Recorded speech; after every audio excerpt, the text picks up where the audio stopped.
नमस्कार। पी गुरु हिंदी में आपका स्वागत है। मैं हूं श्री अय्यर और मेरे साथ आज जुड़ रहे हैं शेखर अय्यर जी और हम 4 टॉपिक्स पर बात करने वाले हैं। बहुत ही मुख्य, बहुत ही इंपॉर्टेंट चीज हम आपके साथ शेयर करने वाले हैं। आइए मिलते हैं शेखर जी से। शेखर जी नमस्कार, राम-राम, कैसे हैं आप? नमस्कार, नमस्कार श्रेयस जी, नमस्कार। पहले तो बधाई हो, राष्ट्रपति ट्रंप ने शपथ ले ली है और राष्ट्रपति बन गए हैं अमेरिका के। और उनकी जीत, उनकी सत्ता पे आना भारत में बहुत लोगों को बहुत खुश है। सब लोग चाहते थे कि ट्रंप आएगा तो फिर भारत के लिए अच्छा होगा।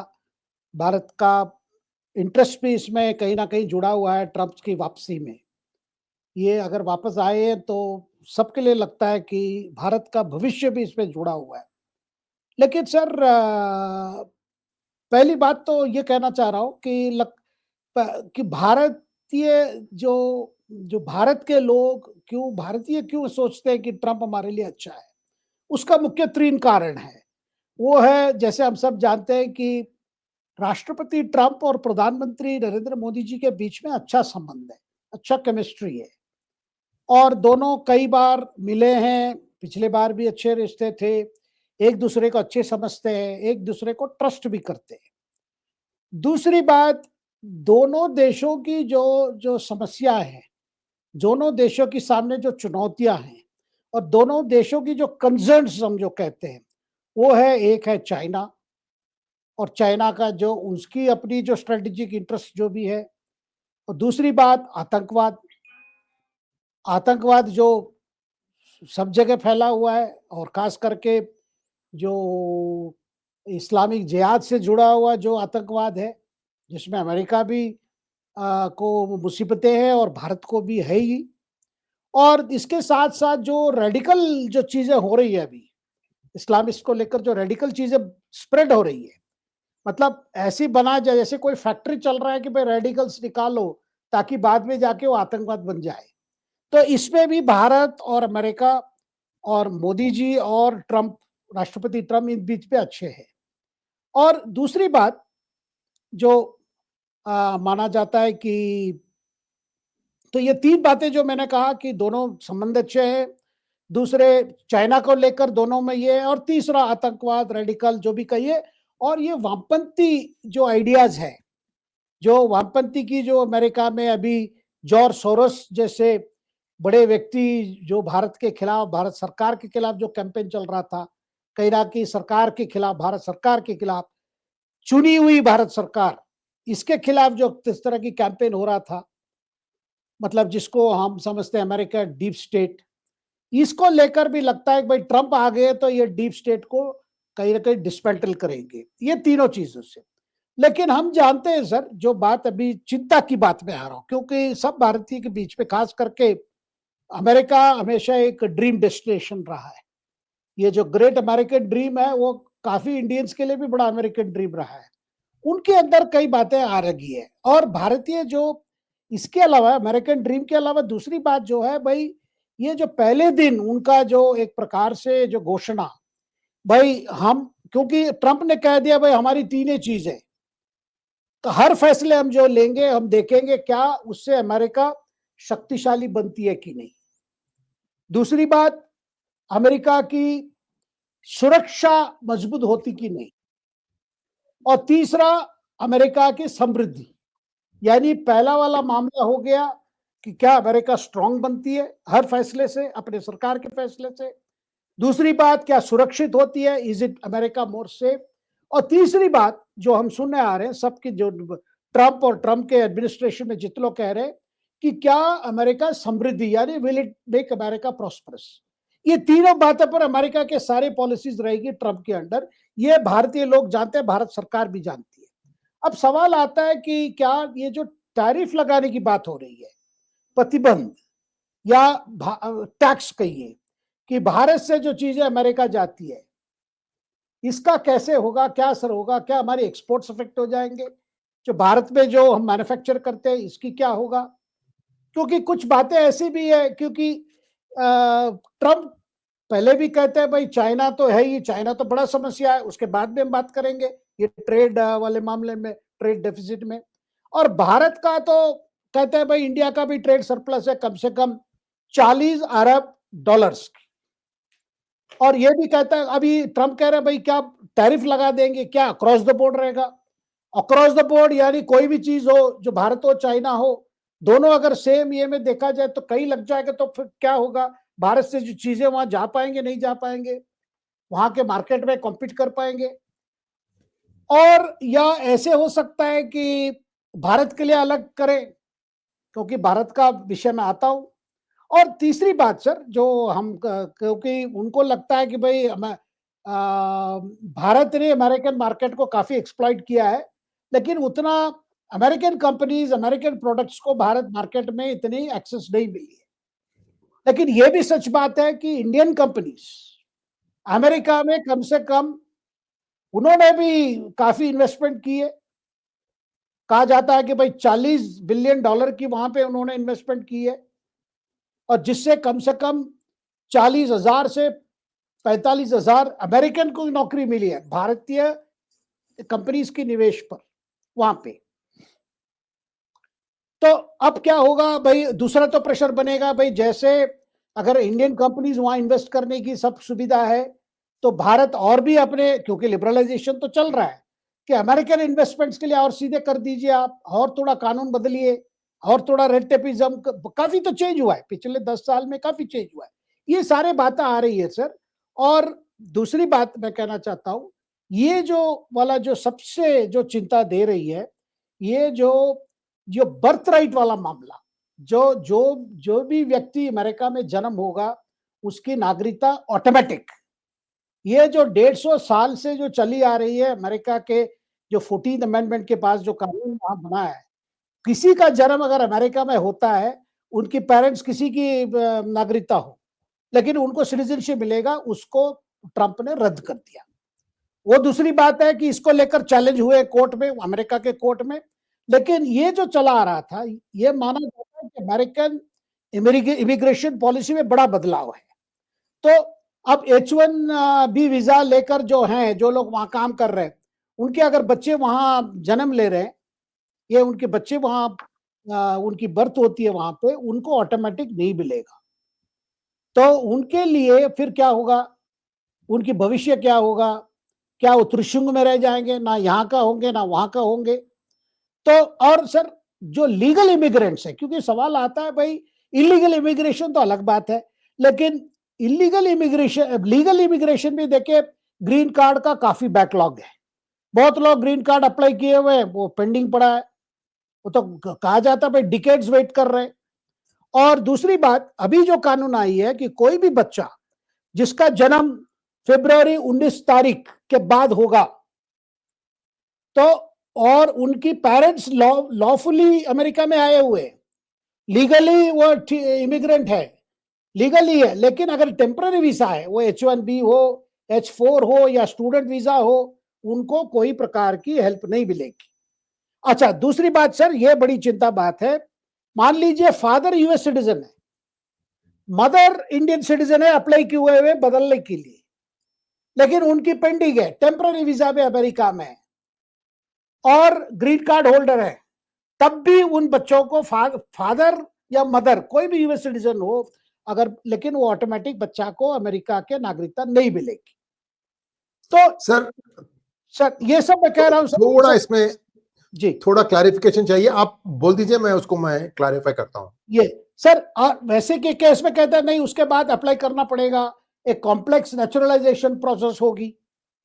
अब बात आती है सर, जो सबकी चिंता है, ये 14th अमेंडमेंट देखिए, एक प्रकार से कॉन्स्टिट्यूशनल राइट्स दिया स्लेवरी अबॉलिश होने के बाद, क्योंकि वहां पे यही सवाल आया कि बाहर के लोग थे, बाहर के मूल के लोग थे वहां पे। वैसे देखा जाए तो अमेरिका का dream he land of immigrants, वहां कोई ओरिजिनल वाले वही है जो वहां के जो नेटिव अमेरिकन है। तो ये सारे को लेकर सर चिंता बढ़ गई है। ये चिंता को क्या है, सच में क्या होगा? ये ट्रंप की जो फैसला है, ठीक है, अपने हम भी चाहते हैं कि हमारी कंट्री में भी इलीगल इमिग्रेशन को रोका जाए। हमारी समस्या है, बांग्लादेश से लोग आते रहते हैं, बर्मा से आते हैं, ये अपने ये रोहिंग्यास आते रहते हैं। हमारे लिए हम समझते हैं समस्या, लेकिन अब बात आती है हमारी क्या होगी। श्री जी, क्योंकि आप अमेरिका में रहते हैं और आपने भी एक ग्रेट अमेरिकन ड्रीम परस्यू करके आज you are standing example of what America has meant to so many talents.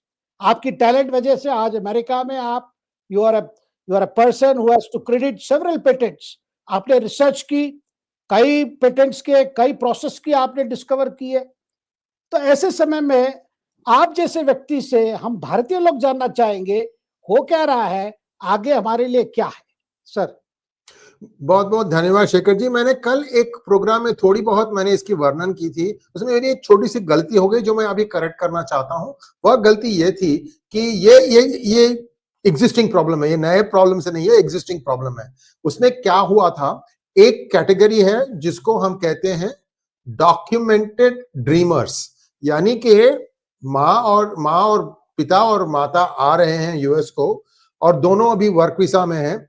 अब जब आते हैं, समझो बच्चों की उम्र 5 और 3 साल की है, तो जब उनकी उम्र 21 साल बनती है तो उनको वापस जिस देश में उन्होंने जन्म लिया वहां जाना पड़ेगा। मैंने गलती से 18 कहा था, ये गलत है, 21 है। 21 जब 21 होंगे तो वापस जाना पड़ेगा। तो इस तरह के कैटेगरी में 2 लाख लोग फंसे हुए हैं। बहुत से लोग चीन से और इंडिया से हैं। ये होता जा रहा है, ये चेंज नहीं होगा। अब दूसरा जो आपने कहा था कि अब आगे जाकर यानी 19 फरवरी से क्या होगा, 19 फरवरी से जो होगा, मैं सिंपल कह सकता हूं आपको, अगर माँ या बाप ग्रीन कार्ड होल्डर या सिटीजन है तो उनके संतान को मिल जाएगा ऑटोमेटिक सिटीजनशिप। अगर दोनों H1 पर हैं तो प्रॉब्लम है, बिल्कुल प्रॉब्लम है। तो उनको अभी सिटीजनशिप नहीं मिलेगा उनको।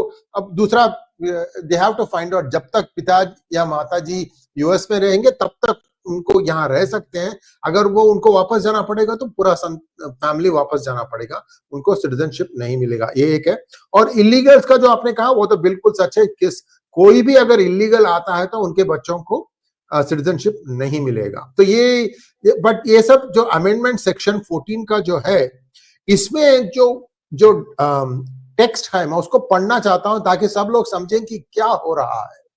तो देखिए यहां पर इसका एक इसमें क्या है, 14th अमेंडमेंट जो है बर्थ राइट सिटीजनशिप को कहता है जिनकी पैदाइशी यूनाइटेड स्टेट्स में हुई, बट उनके जो पिता और माता हैं अगर वे subject to the jurisdiction thereof, यह एक डिबेटेबल पॉइंट है, subject to the jurisdiction thereof. इसका मतलब क्या है, समझो हम H1 पर हैं, क्या हम वहां के टैक्सेस नहीं भरते तो वो जूरिसडिक्शन को हम सेटिस्फाई कर रहे हैं।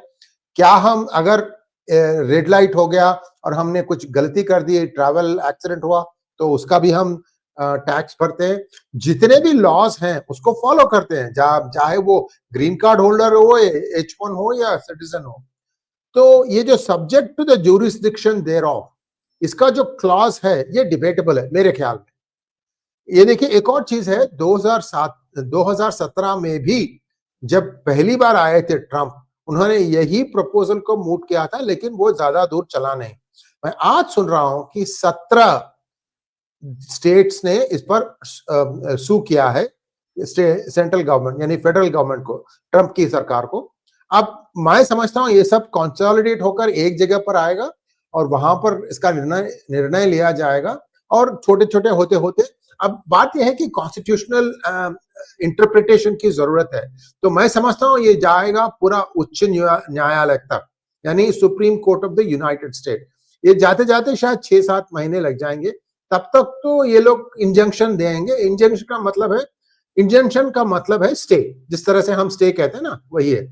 तब तक इसको इंप्लीमेंट नहीं करेंगे, लागू में नहीं रहेंगे। तो 6-7 महीने तो लगेंगे, उसके बाद शायद पता चलेगा। लेकिन लोग ये भी बोल रहे हैं, देखिए सुप्रीम कोर्ट में एक मेजॉरिटी है, वह मेजॉरिटी है रिपब्लिकन्स की। अगर थोड़ा बहुत ट्रंप उनसे बोलेंगे देखो ये बहुत ही गंभीर समस्या, देखिए हम सिर्फ हमारे सामने जो दृश्य दिखता है उसको लेकर हम एक निर्णय पर आ रहे हैं, लेकिन हम ये भी सुन रहे हैं कि करीब करीब 7 लाख लोग जो टेररिस्ट हैं या और कुछ हैं, ऐसे लोग भी अंदर आ चुके हैं। तो शायद वो ये डेटा अगर प्रस्तुत करती है गवर्नमेंट कि भाई हमको यही करने, इसमें इसमें कोई और ये नहीं है, ऑप्शन नहीं है, तो इसको हमको करना ही पड़ेगा, तो शायद सुप्रीम कोर्ट भी इसको अपहेल्ड करे। अगर सुप्रीम कोर्ट अपहेल्ड करता है तो उसके बाद आपको कोई आपके पास कुछ विकल्प नहीं है, पुनः कोई और गवर्नमेंट आकर फिर से इसको इंक्लूड करने के लिए तब उनको कॉन्स्टिट्यूशन को बदलना पड़ेगा। ये बात है, अभी इसमें कुछ बदलाव लाने की जरूरत नहीं है, इंटरप्रिटेशन ऑफ कॉन्स्टिट्यूशन चल रहा है बस। तो इसमें कुछ नया लॉ पास करने की जरूरत नहीं है, एग्जीक्यूटिव ऑर्डर है ये। तो जरा अब दुख कर देखना पड़ेगा कि कहां जाएगा ये। शेर जी, मैं आपसे जानना चाहूंगा, ये जो ट्रेड और टैरिफ मामला, ये जो ट्रंप की तरफ से जो एक प्रकार से बड़ी क्लियर वार्निंग है कि रेसिप्रोकल होना चाहिए, अगर हम आपकी मार्केट खोल रहे हैं तो आप अपना मार्केट खोलो। आपको याद होगा सर, जब पिछले टर्म में बड़े ट्रंप चिंतित थे कि हार्ली डेविडसन की जो मोटरसाइकिल्स की भारत में क्यों नहीं बिक रहा है, भारत क्यों इतनी ड्यूटी के ये लगा रहे हैं, और हार्ली डेविडसन मोटरसाइकिल्स कॉम्पीट नहीं कर पा रहे थे इंडियन मार्केट में, जब चाइनीज बाइक्स और जापानीज बाइक्स का ज्यादा ये हो रहा है। तो ये बात मुझे लगता है कि ये बात फिर आएगी, भाई यही कहा जाएगा, हो सकता है कि भाई हम वैसे ही तो मार्केट में वॉशिंगटन एप्पल्स है, कैलिफोर्निया से आमंड्स हैं, पिस्ताशियो हैं, ये सब तो मार्केट में मिल रहा है, लेकिन वो ज्यादातर कॉस्ट के कारण से आपके अप मार्केट सुपर मार्केट यहाँ पे ही मिलता है, लेकिन हो सकता है ट्रम्प और भी उसको पुश करे। सर, इससे आपसे जानकारी लेने से पहले कुछ बात में रखना चाह रहा हूं कि भारत को चाइना से तुलना नहीं करना चाहिए, क्योंकि जब बात चली है भाई चाइना का प्रॉब्लम अमेरिका से अलग है, और भारत के साथ क्योंकि लगता है कि भाई कहीं ना कहीं अमेरिकन एस्टेब्लिशमेंट भारत को भी चाइना के साथ ना जोड़ दे ये टैरिफ लगाने में, उसका कारण कई यहाँ पे एक प्रकार से एक डर है, उससे मैं कुछ बात करना चाहता हूं कि why India is not China. Sir, पहली बात, यूएस ट्रेड डेफिसिट जो है, भारत का कंट्रीब्यूशन उसमें 4% है और चाइना का कंट्रीब्यूशन जाके 25% है, और टोटल डेफिसिट तो कहा जा रहा है कि $1 ट्रिलियन है अमेरिका के लिए, और उसमें 25% चाइना और उसमें 4% भारत। नंबर 1। नंबर 2, सर, लगातार जैसे ही 91 से लिबरलाइजेशन हुई है, भारत अपने धीरे धीरे करके ट्रेड बैरियर्स को कम किए।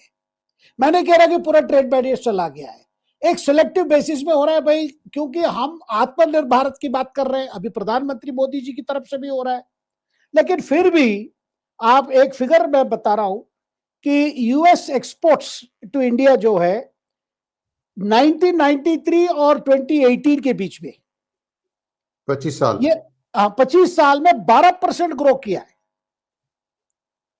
और यूएस इंपोर्ट्स जो है इंडिया से वो 11% ग्रो किया, यानी 1% जो है यूएस एक्सपोर्ट ज्यादा ही है भारत के एक्सपोर्ट से।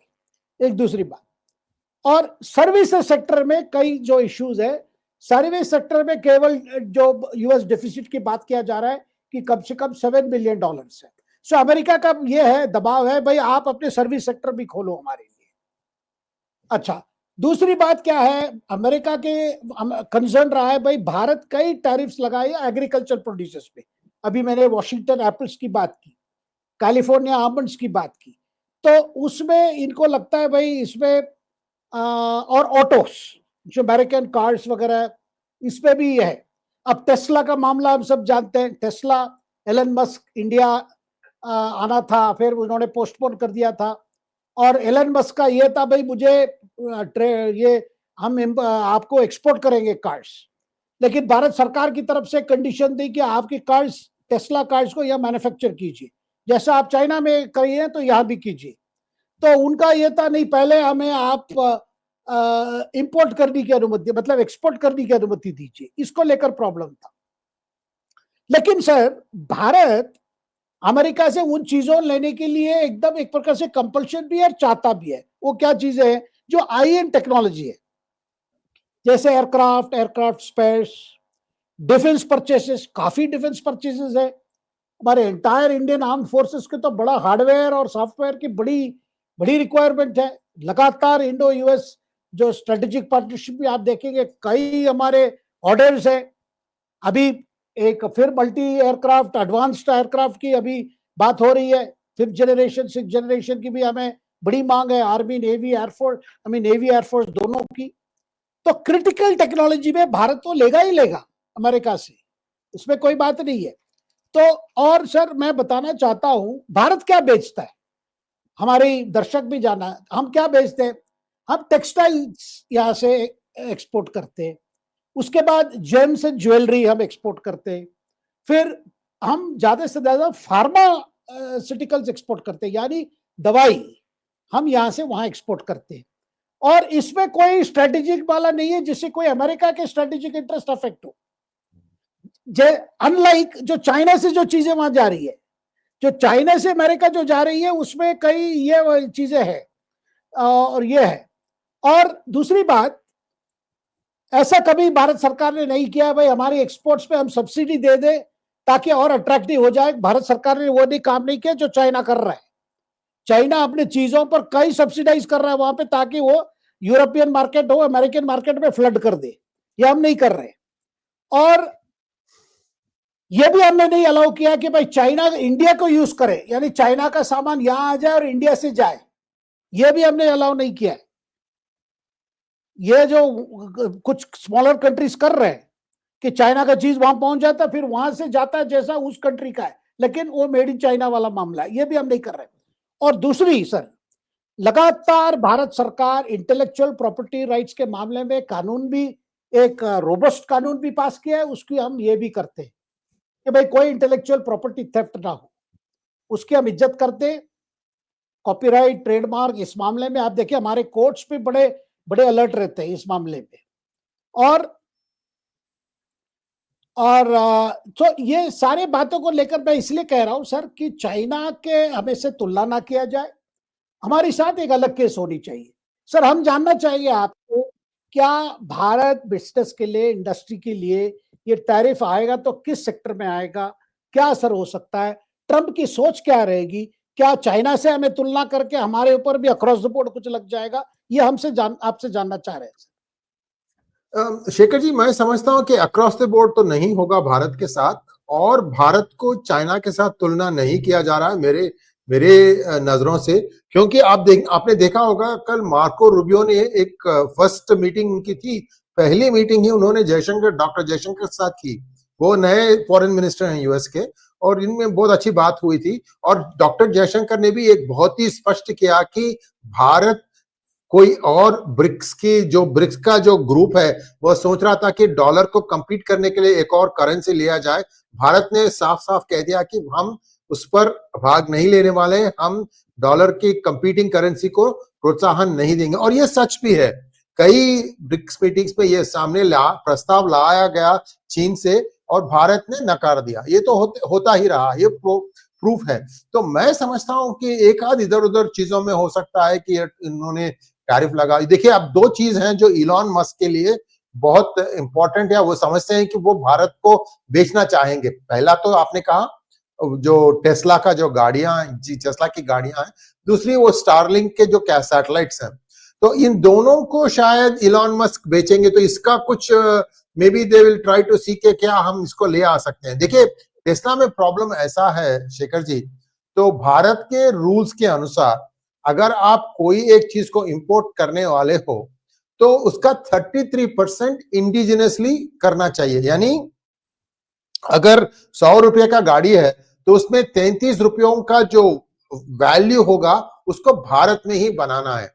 तो इलॉन मस्क ने कहा कि मैं एक ही चीज इसमें भारत में बना सकता हूं, और वो है बैटरी, जो बैटरी होती है। लेकिन बैटरी के लिए आपके पास रेयर अर्थ की जरूरत है, आपके पास कई और चीजों की जरूरत है जो आपके पास नहीं है। तो मैं ये कार इस रूल के साथ अनुसार मैं नहीं कर सकता। तो यहां पर ही आकर बात रुकी है। तो उन्होंने उल्टा प्रस्ताव किया कि क्यों ना हम डायरेक्टली इंपोर्ट करें चाइना से। तो उसका जो ड्यूटी है, मैं मानता हूं वो बहुत ज्यादा है। पता नहीं क्या क्या कितना कस्टम्स ड्यूटी है, ये जीएसटी नहीं है, ये कस्टम्स ड्यूटी है, पता नहीं कितना है वो। और अगर Bharat as a policy EVs को बैन करेगा कि नहीं नहीं नहीं हम खुद अपना मार्केट बनाना चाहते हैं, बाहर से हम इंपोर्ट करने नहीं देंगे। तो इस तरह के हाई एंड कार्स में या हाई एंड जिस तरह से आपने कहा हार्ली डेविडसन, ऐसे चीजों पर कुछ रोक लगाए गए हैं। इनके साथ कुछ हो सकता है, लेकिन मैं नहीं समझता हूं कि अक्रॉस द बोर्ड करेंगे। और मैं ये भी समझता हूं कि अब ट्रंप आने के बाद, देखिए 2 साल पहले या 1.5 साल पहले भारत में एक स्टेट विजिट थी, मोदी जी की स्टेट विजिट थी। उस स्टेट विजिट में कई चीजों को बात किया पर की खरीदारी हुई भारत से, लेकिन माना जाता है अब तक, फॉर एग्जांपल जी के जो इंजन्स हैं, अभी तक वो क्रिस्टल ब्लेड इंजन्स को अभी तक नहीं आए हैं, ताकि I mean even though Bharat ने उसके एडवांस पेमेंट दी चुकी है। तो इसीलिए डॉक्टर जयशंकर कुछ 5-6 दिन के लिए गए थे कि भाई क्या हो रहा है, अब कब मिलेगा। लेकिन क्योंकि जब शासन बदलता है तो पता नहीं क्या होने वाला है, अब वो पॉलिसी भी बदल देंगे तो पैसे कहां जाएंगे। तो इस तरह के जो क्लैरिफिकेशन के लिए वहां गए थे, पता नहीं क्या हो रहा है। तो ऐसे आपने ठीक कहा कि बड़े वैल्यू आइटम्स को भारत खरीदना चाहता है, लेकिन अच्छे टर्म्स पर। देखिए एक और चीज हुआ, इंडिगो ने 500, मैं समझता हूं 500 प्लेन्स खरीद रहे थे, तो उसको पहले उन्होंने घोषित किया कि 250 बोइंग से और 250 एयरबस से खरीदेगी। लेकिन जाते जाते ऐसा हो गया कि इंडिगो पूरे प्लेन्स अब एयरबस से ही खरीद रही है, बोइंग से कुछ भी नहीं खरीद रही है। वो प्रॉब्लम क्या था, बोइंग का प्रोडक्शन प्रॉब्लम था, उनके 747 फेल होने हुए शुरू हो गए, उसमें सॉफ्टवेयर का कुछ प्रॉब्लम था, तो शायद इसीलिए हुआ। जो भी है, बड़े बड़े, ये तो बहुत ही बड़ा है ना, एक प्लेन कुछ $1 मिलियन की होती है। तो अब what I am trying to say is, इन चीजों को भारत खरीदेगा।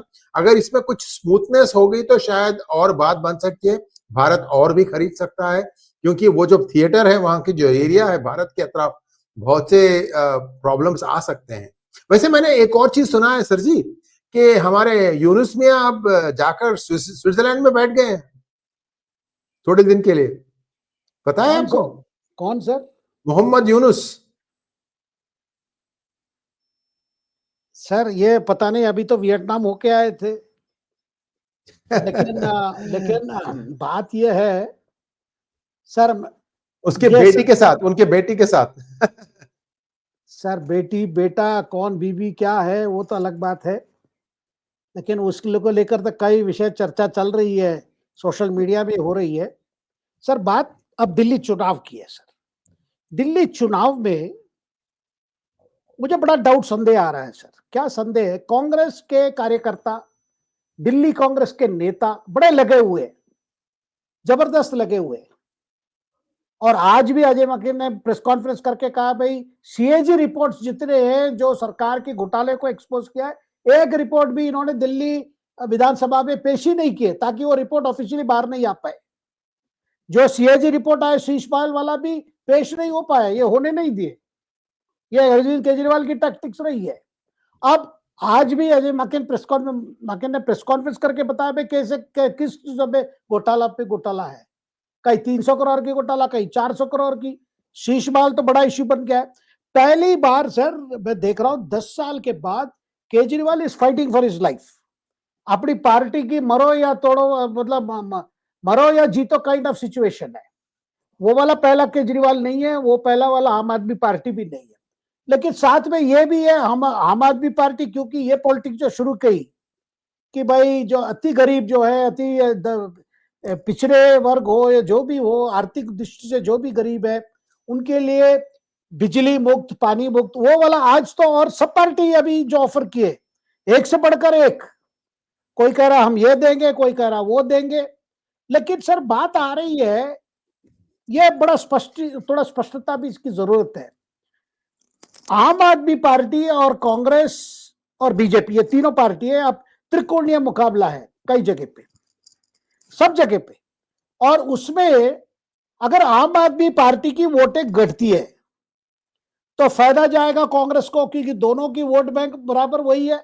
इसमें अल्पसंख्यक भी है ज्यादातर, 15-20 कॉन्स्टिट्यूंसी में।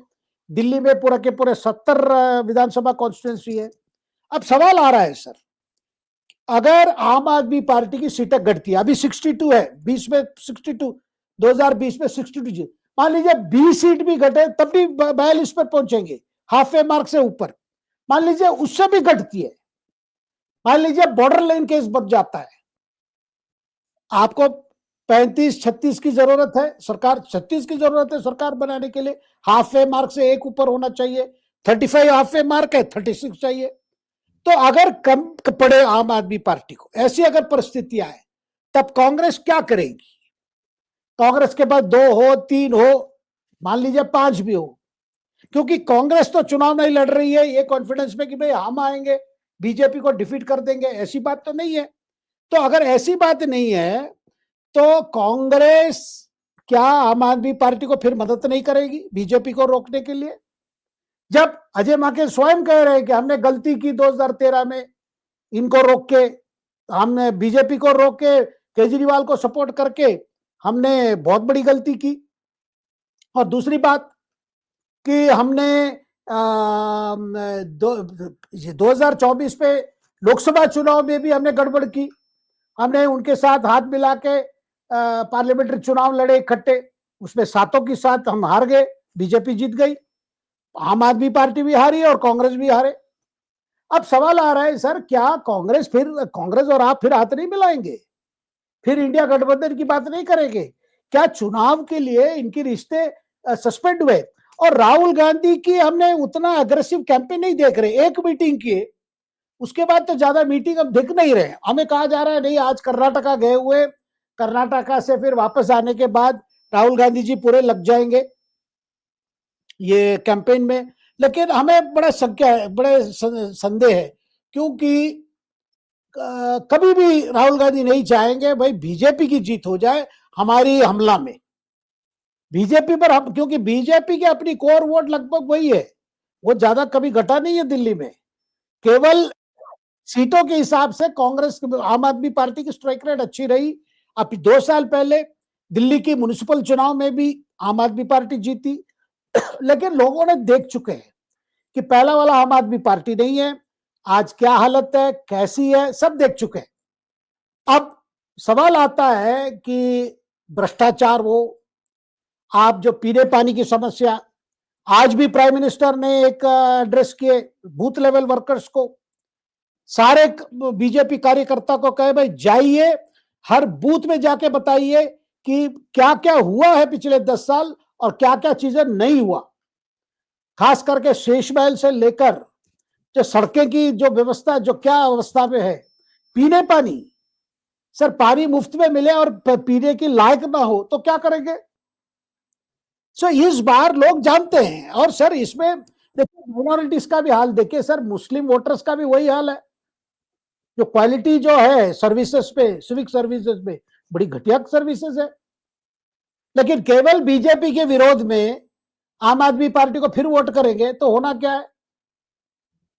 तो ये सारी चीजें इस चुनाव में सर यही बात है। और जैसे मैंने कहा कि अगर आम आदमी पार्टी के लिए सीट कम पड़ी मेजोरिटी के लिए, कांग्रेस सपोर्ट करेगी फिर, क्योंकि इस समय डायरेक्शन फिर ऊपर से आएगा, केजरीवाल ठीक है, बीजेपी ठीक नहीं है।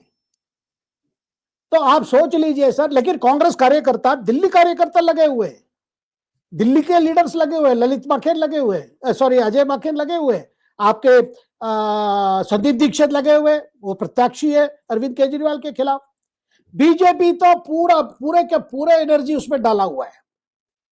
लेकिन यही बात है सर, चुनाव के टाइम में जहां रिक्वायरमेंट है थोड़ा अलग दिखाना, फिर चुनाव के बाद इकट्ठा आ जाना, ये टैक्टिक्स जो है, जो ऊपर से गाइड होता है सर, राहुल गांधी की तरफ से गाइड हो रही है, यही बात है सर। बहुत बहुत धन्यवाद शेखर जी। मेरे पास एक बहुत ही रिलायबल सोर्स के एक प्रिलिमिनरी एस्टिमेट आया है दिल्ली इलेक्शंस के बारे में।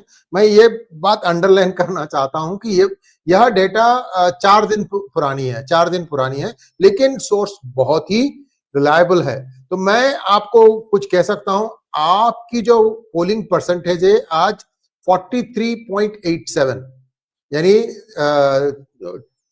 43 43, राइट, 43.87, कांग्रेस को 6.12 और भाजपा को बदलाव के साथ, बदलाव का एक एक्स्ट्रा जो फैक्टर जो होता है, बदलाव का जो मुद्दा बना है भाजपा ने, इन दोनों को मिलाकर भाजपा को 50% आ रहा है। अगर ये ठहरी एंड तक, तो गणना ऐसा है, आम आदमी पार्टी को 21 सीटें मिलेंगे, भाजपा को 41 सीटें मिलेंगे और 8 सीटें ऐसे हैं जिसका कभी नहीं कांटे का टक्कर है। ये 8 सीट मैं बोल सकता हूं, त्रिनगर, लक्ष्मी नगर, विश्वास नगर, ओखला, पटेल नगर, बदली, सुल्तानपुर, माजरा और हरिनगर। और मैं ये भी कह सकता हूं, बहुत जल्दी बोल देता हूं, जो सीट आपके लिए लगता है, चांदनी चौक, शकूर बस्ती, मतिया महल, बलीमरान, गांधीनगर, राजेंद्र नगर, मोती नगर, मालवीय नगर, करोल बाग, ग्रेटर कैलाश, सीलमपुर, सीमापुरी, बाबरपुर, मुंडका, मेहरौली, कलकाजी, बादरपुर, पालम, तुगलकाबाद, दियोली और तिलक नगर। कलकाजी मैं समझता हूं वहां से आतिशी कंटेस्ट कर रही हैं, तो इस पोल के अनुसार वह जीत रही हैं।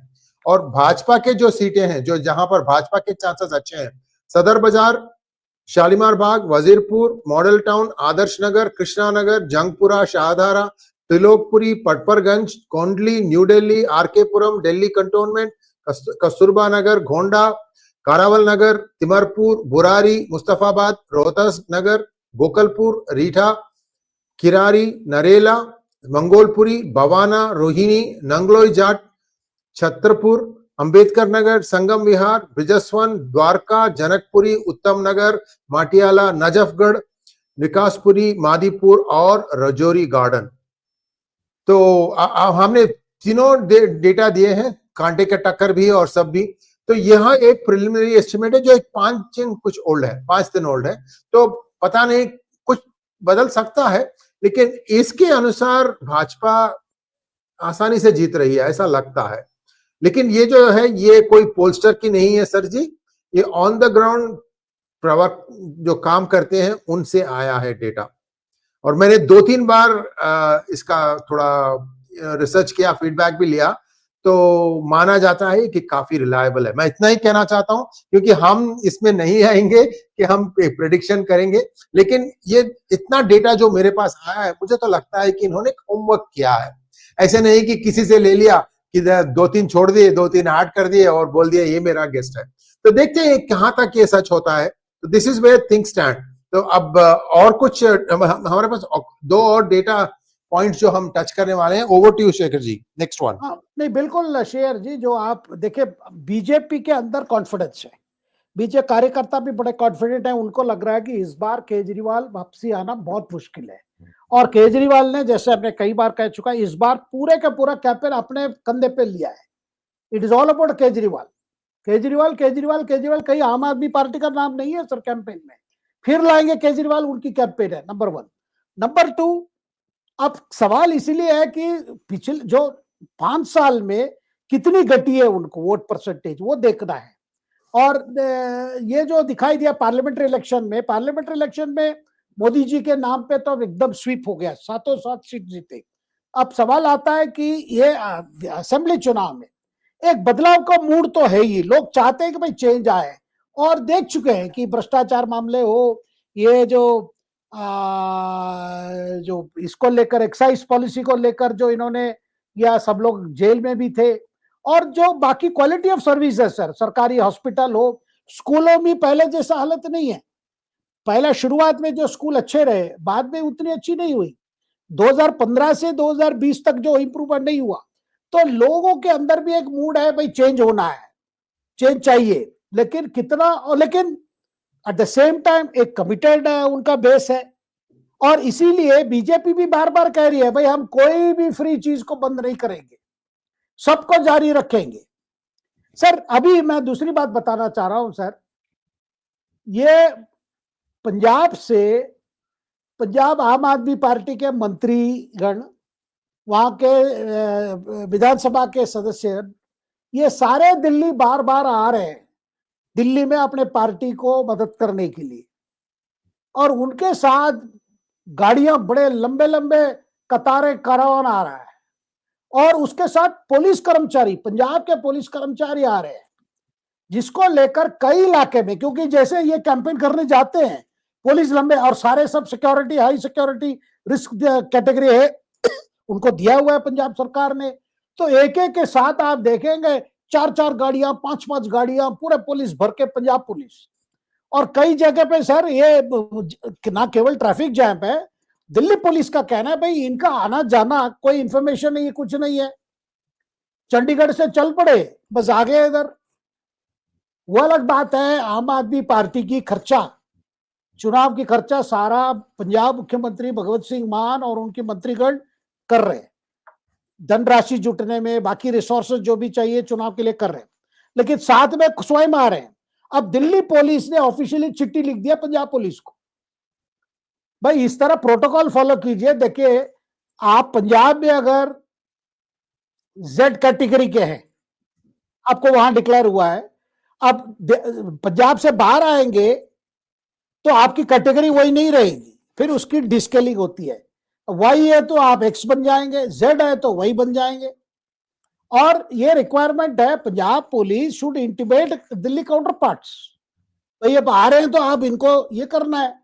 और एक येलो बुक है, कोड बुक है, भाई कैसे फॉलो करना, ये सारा फॉलो नहीं हो रहा है, इसलिए दिल्ली पुलिस ने चिट्ठी लिख दी।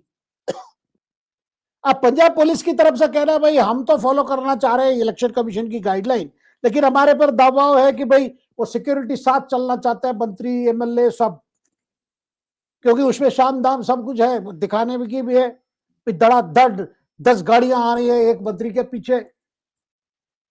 लेकिन ये कैंपेन एरिया में दिक्कत पैदा कर रहा है, ट्रैफिक जैम हो रहे हैं और अचानक आ जाते हैं गाड़ियां, तो इसको लेकर एक कंट्रोवर्सी बन चुका है। अब इलेक्शन कमीशन में भी प्रवेश वर्मा ने कंप्लेन भी किया, जो वीआईपी कॉन्स्टिट्यूएंसी है आम आदमी लीडर्स के, वहां पे ज्यादा मंत्रियां घूम रहे हैं, पंजाब के मंत्रियां।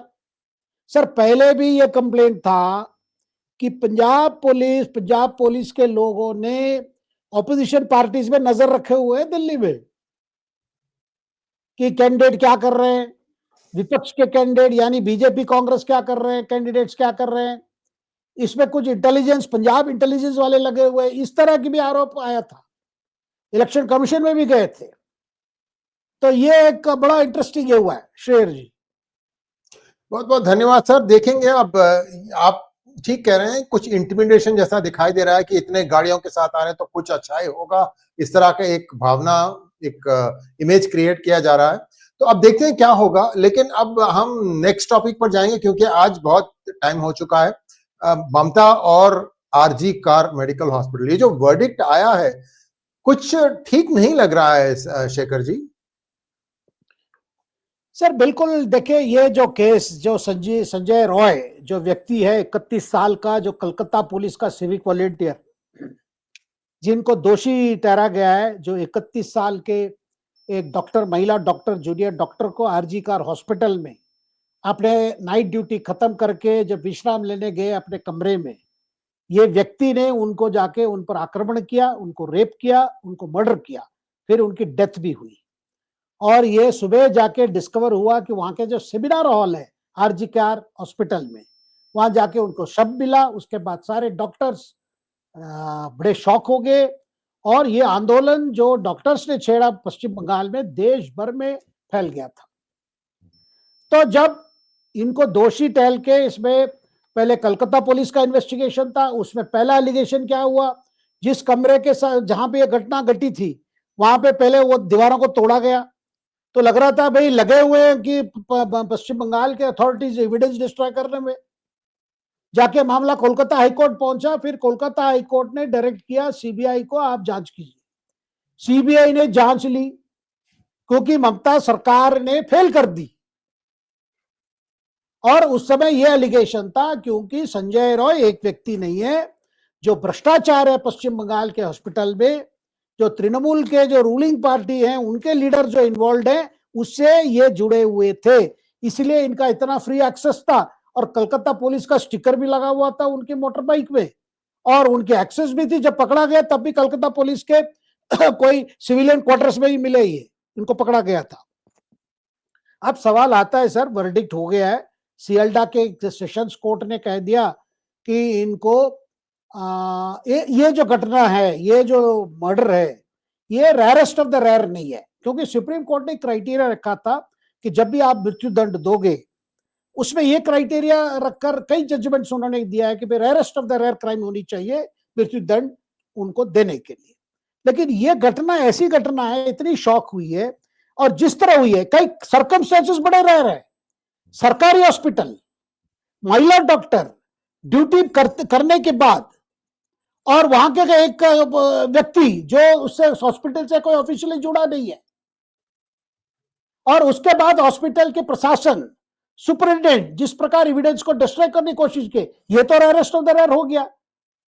तब जब वर्डिक्ट आया भाई इनको मृत्यु दंड नहीं है, डेथ पेनल्टी है, इसको लेकर बड़ी ये हुई, लाइफ सेंटेंस, हाँ डेथ सेंटेंस नहीं हुआ, तो इनकी केवल लाइफ टर्म हुआ है, वो भी टिल द लास्ट ब्रेथ, यानी जीवन काल वो जेल में रहेंगे।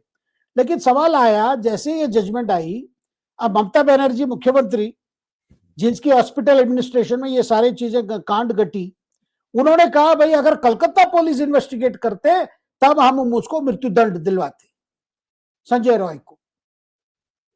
भाई आपने तो शुरू में आपकी पुलिस फेल किया, इसलिए तो कोलकाता हाईकोर्ट ने ऑर्डर किया। अब आज जाके कोलकाता हाईकोर्ट में वेस्ट बंगाल के एडवोकेट जनरल ने मेंशन कर दिया कि भाई हम इसको चैलेंज कर रहे हैं। सीबीआई ने इसको विरोध किया। भाई चैलेंजिंग वही कर सकते जो प्रोसिक्यूटिंग एजेंसी है, कलकत्ता पुलिस प्रोसिक्यूटिंग एजेंसी नहीं है इस केस में, इन्वेस्टिगेशन सीबीआई ने किया, तो सीबीआई आज ऑब्जेक्ट किए, उनके काउंसिल बोले कि हम ही करेंगे। अब सर जो राजनीति हो रही है, पहले तो आप विफल रहे, और जो हालत है पश्चिम बंगाल में सरकारी हॉस्पिटल की, वहां का भ्रष्टाचार, वहां की जो मरीज को जो जिस हालत में है, उसको तो आपने कुछ सुधार नहीं किया वहां पे। ये घटना जो घटी है सर, हॉस्पिटल में इस तरह के आक्रमण बढ़ते जा रही है। कभी पेशेंट के साथ कोई विमेन केयरटेकर हो, उन पर आक्रमण होती है, कभी कभी हॉस्पिटल के सिविलियन एम्प्लॉयज कभी नर्स पे अटैक कर देते हैं। यही इंसिडेंट में केवल पश्चिम बंगाल नहीं, भारत में कहीं ना कहीं कई हॉस्पिटल्स में ये बात आती है। लेकिन अब ममता को इसको ये करना चाह रही है, भाई बीजेपी सीबीआई मांग की थी, सबने सीबीआई मांग किया, सीबीआई किया, इसलिए ये हुआ। लेकिन बात वो नहीं है, वही एविडेंस पेश किया गया था सेशंस कोर्ट के जज, उनको लगा कि भाई ये है। अब सुप्रीम कोर्ट के भी ये मामला आ गया है, अब सुप्रीम कोर्ट ने भी कहा कि भाई हम भी इसकी सुनवाई करेंगे सुओ मोटो, क्योंकि जो डॉक्टर, महिला डॉक्टर जिसकी पेरेंट्स है, वो भी बड़े नाराज हैं कि भाई ये क्या हुआ, इतना बड़ा, केवल उसको डेथ पेनल्टी मिला, तो डेटरेंट कहां है। एक अच्छी बात है आपने 6 महीने में फास्ट ट्रैक कोर्ट करके जजमेंट दे दी, लेकिन एक भय होनी चाहिए कोर्ट से, एक भय होनी चाहिए कि भाई ऐसे हरकत ऐसे करोगे तो आपको मृत्यु दंड है, ये डर नहीं है। इस बीच में पश्चिम बंगाल ने कानून भी पास किया महिलाओं को सुरक्षा को लेकर, मतलब दिखावट ज्यादा है, सिंसियरिटी कम है। अब जाके ये मामला एक राजनीतिकरण ले लिया है। अब डेथ पेनल्टी हम दिलवाते, अगर हम इन्वेस्टिगेट करते, ये बातें बड़ी हॉलो लगती है, क्योंकि शुरुआत में जो चीजें हुई, जो एविडेंस डिस्ट्रॉय हुई, बाद में जाके इस केस में कई टेक्नोलॉजी यूज किया गया, टेक्नोलॉजी यूज करके टेक्निकल एविडेंस के साथ, साइंटिफिक एविडेंस के साथ इसकी कन्विक्शन हुई है। और ये संजय राय कह रहा है कि भाई मैं दोषी नहीं हूं, एक आईपीएस ऑफिसर को सब पता है। लोग आज भी यही मानते हैं कि यह कांड ऐसा नहीं हुआ है। अगर संजय राव को इतनी एक्सेस थी, कहीं जा सकता था, दूसरा हॉस्पिटल में एडमिशन दिलवाता था पैसे लेकर, यानी एक प्रकार से दलाल। हॉस्पिटल बेड ऑफिशियली पूछेंगे तो नहीं है, लेकिन वो पैसे लेकर आपको दिलवाता था। तो ये सारे चीजें जो सामने आए सर, ये केस, क्योंकि हम सब एक्सपेक्ट कर रहे थे कि कोर्ट इस पर भी कुछ बोलेगी, लेकिन कोर्ट ने ज्यादा इस पर ज्यादा नहीं बोले कि क्या कैसे सर्कमस्टेंसेस थे वहां पे जिसकी वजह से ऐसी घटना हो पाई, किसने अंजाम दिया, क्या सर्कमस्टेंसेस थी, यही बात है सर। बहुत बहुत धन्यवाद शेखर जी। अब लास्ट में एक मोदी जी का एक भाजपा की रैंक एंड फाइल से एक यानी उनको उत्साह करने के लिए कहा कि आप ऑल आउट वॉर पर जाइए आपको, तो क्या आपको लगता है कि मोदी जी भी स्मेलिंग सक्सेस के जीत की सर बिल्कुल सर, मोदी जी को लग रहा है कि जो जो कहते हैं ना, फल एकदम राई पे गिरने वाला है। लोग जी तंग आ चुके हैं दिल्ली में, बदलाव चाहते हैं। तो उनका कहना था कार्यकर्ता को, भाई जाइए, अब जाके बूथ लेवल पे जाके करिए काम, क्योंकि बीजेपी की सफलता तब हुई है जब बूथ लेवल पे काम अच्छा हुआ है। तो इनका एक प्रकार से जाना, भाई जाके करो कहो, एक प्रकार से जो पीछे से जो धक्का मार रहे कार्यकर्ता को। तो अब देखने वाली बात ही है बीजेपी कितनी कसरत कर रही है। अब मैनिफेस्टो पे आज उन्होंने अब सब मैनिफेस्टो सीरीज में आ रहा है सर। बीजेपी ने 2 निकाली, अब आम आदमी पार्टी आज मिडिल क्लास के लिए एक निकाल दी केजरीवाल ने। वो क्या है, नहीं अपनी मांग रखी है सेंट्रल बजट में क्या क्या होना चाहिए मिडिल क्लास के लिए। पहले तो हम कह देंगे की बात चल रही थी, अब सेंट्रल बजट में क्या होना चाहिए, आज की मिडिल क्लास की बजट है सर। बहुत बहुत धन्यवाद सर। हम इसी के साथ आज हमारा कार्यक्रम समाप्त होता है। कृपया लाइक कीजिए और सब्सक्राइब कीजिए। बहुत बहुत धन्यवाद शेखर जी। अब आपसे पुनः मिलेंगे शनिवार के दिन रात्रि 10 बजे। नमस्कार। नमस्कार।